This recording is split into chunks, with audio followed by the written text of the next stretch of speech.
Hello friends, welcome to Kokila's channel. இந்த வீடியோல நெய் சாதம் எப்படி பண்றது பார்க்கலாம் வாங்க.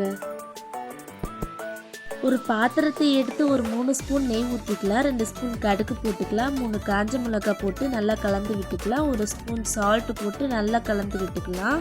அப்போதான் காஞ்ச மிளகாய் மொறுமொறுன்னு இருக்கும்.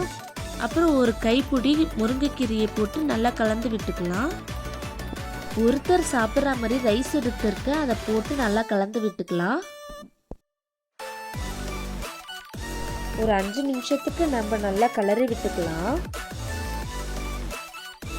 அவ்வளோதாங்க, நெய் சாதம் ரெடி ஆயிடுச்சு. குழந்தைங்க பெரியவங்க எல்லாருக்குமே ரொம்ப ரொம்ப பிடிக்கும். நெய் சாதம் சூடாக கொடுத்து பாருங்க, எல்லாமே காலியோடு. கண்டிப்பாக இன்னைக்கே ட்ரை பண்ணி பாருங்க. இந்த வீடியோ உங்களுக்கு பிடிச்சிருந்ததுன்னா லைக் பண்ணுங்க, ஷேர் பண்ணுங்க. எங்கள் சேனலுக்கு இன்னும் சப்ஸ்கிரைப் பண்ணாதவங்க சப்ஸ்கிரைப் பண்ணிவிடுங்க. Okay, thank you friends. நெக்ஸ்ட் வீடியோவில் பார்க்கலாம்.